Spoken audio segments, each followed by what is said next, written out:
Before we begin, let me give you a disclaimer.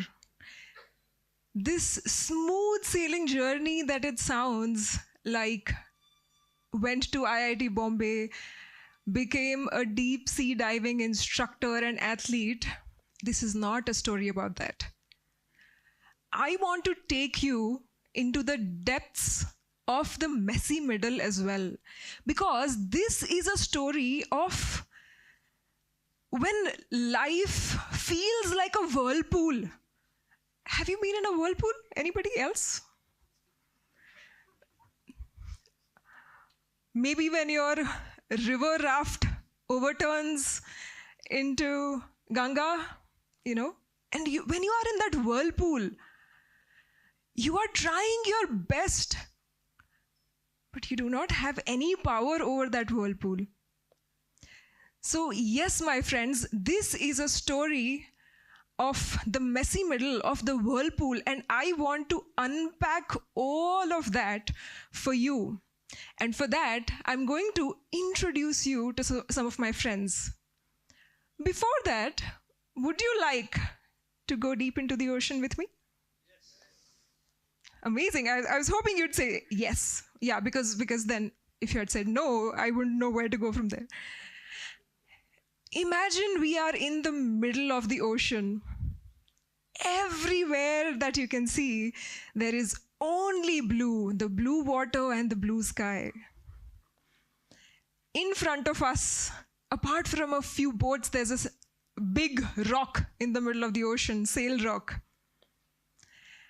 We were done with our dive session that day. We were done with our entire dive session where a bunch of us crazy folks, we were holding our breath, taking turns at holding our breath and diving up and down a rope, where we would pull the rope while going down and then we would turn, pull the rope back up to come back to the surface.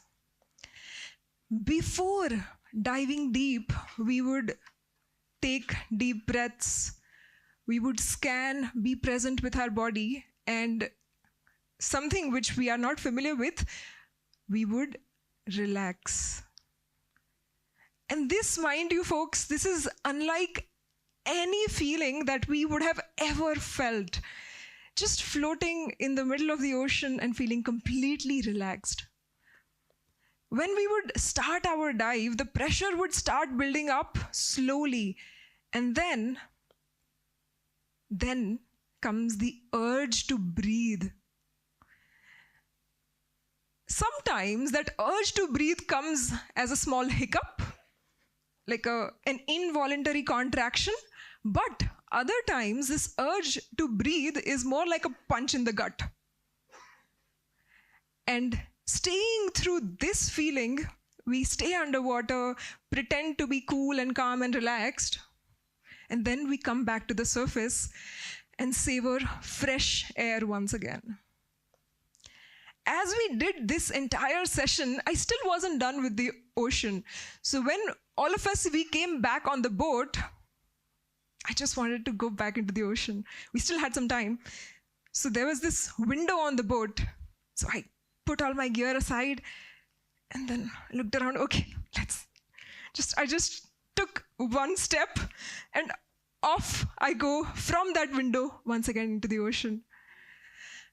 You see, that day, after diving for 2 years, I was celebrating going to 40 meters depth, 12 stories building on a single breath.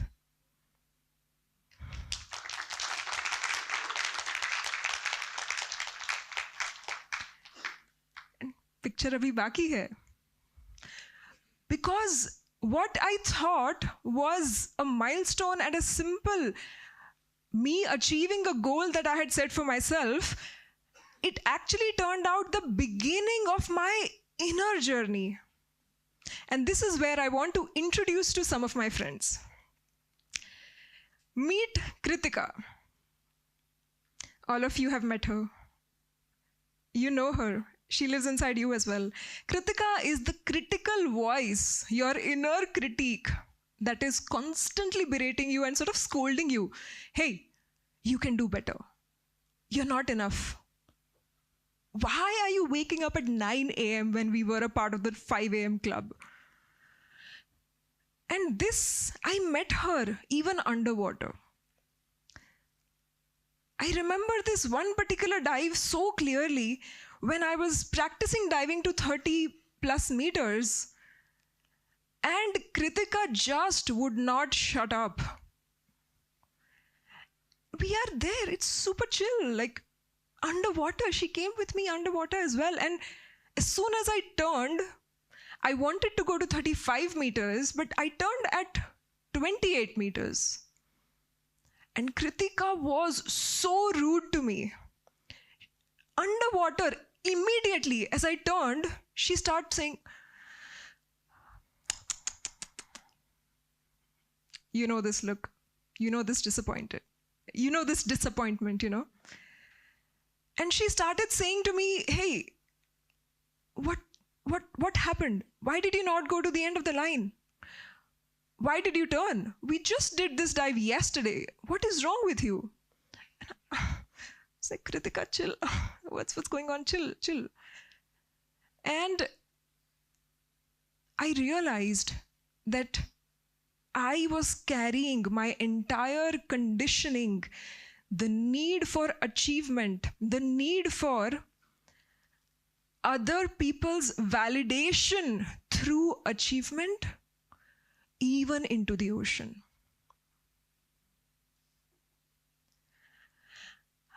I thought I had chosen a path where I could be free.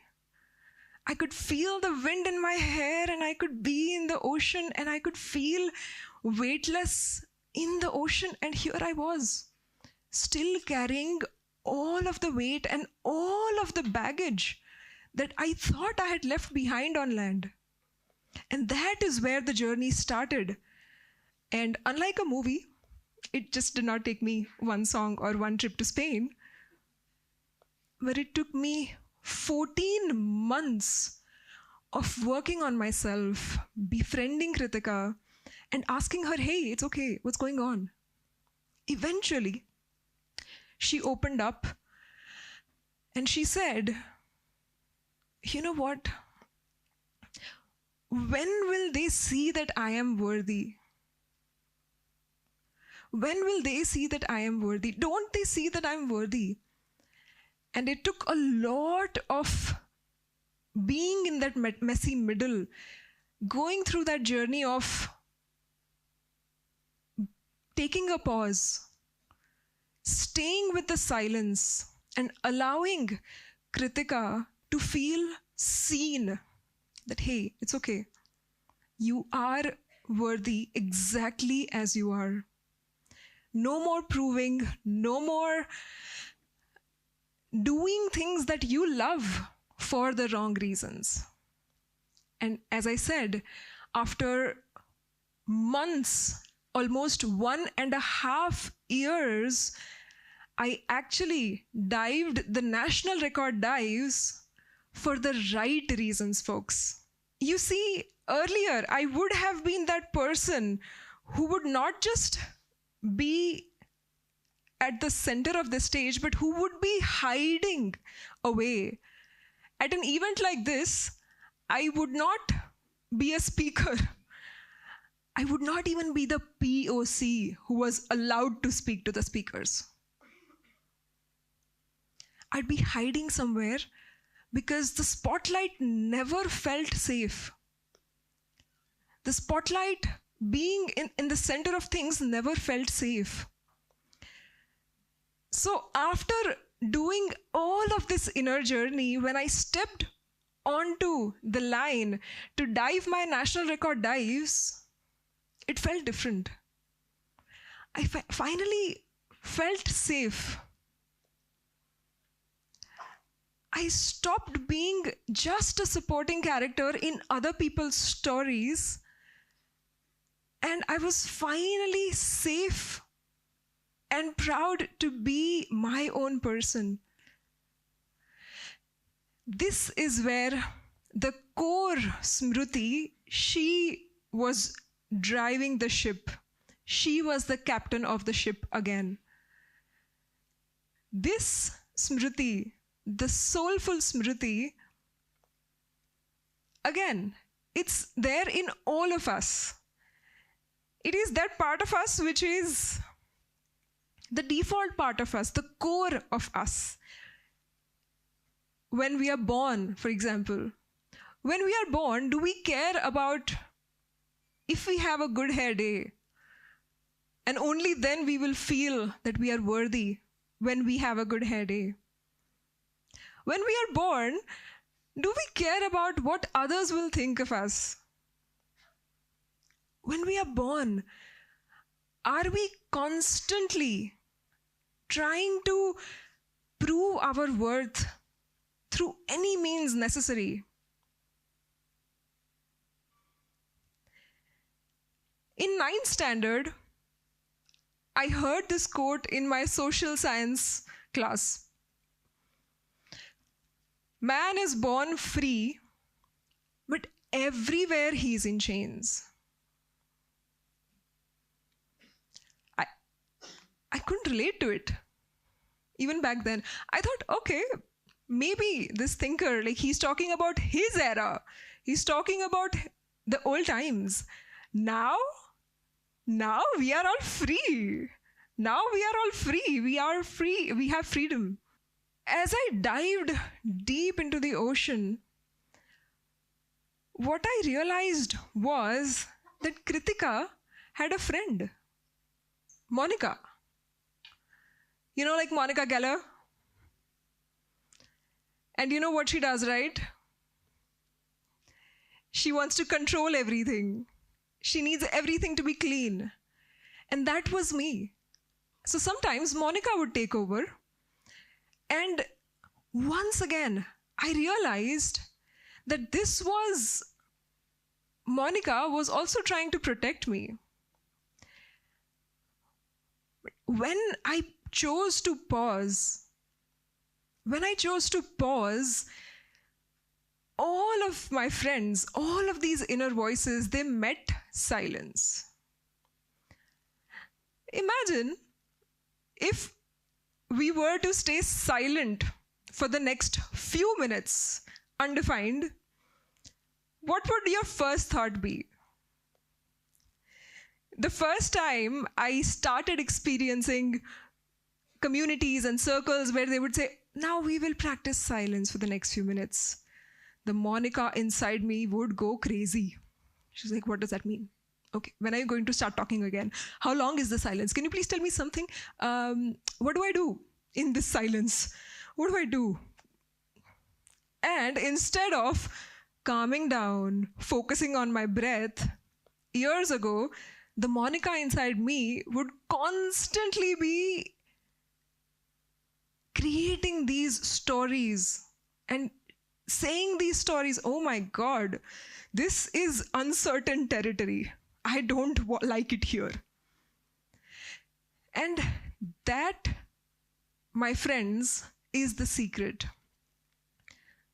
Now, so many people, they ask me, how do I overcome the fear of uncertainty? Well, my first response to them would be, you know what? Hold your breath and dive deep into the ocean. However, the answer to that is, how do you overcome the fear of uncertainty? One, it is such an important skill for us to sit with uncertainty, because anything and everything that you want in your journey, it is on the other side of that uncertain path. You want to be an entrepreneur? Welcome, my friend, to the club that needs to stay with uncertainty. You don't know where your next paycheck is coming from. You don't know whether what you're working on is going to see the light of the day. And if it sees the light of the day, what next? As I navigated the uncertainty, what allowed me to do that was staying silent, staying with my breath, and sometimes even holding my breath. Uncertainty, or the fear of uncertainty, is caused by when you have been exposed to so much stress in your life that you need things to be in order. And when you do something that is out of your comfort zone, every time you take a step out of your comfort zone, you rewire your brain to be just a little bit more comfortable with uncertainty. So how about we try to hold our breath now? How would you like that? Amazing. So let's take a big breath all together and hold our breath.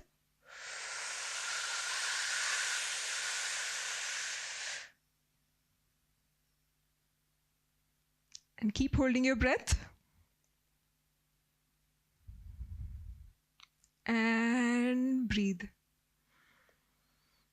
And in this pause, in this silence, lie all of your answers.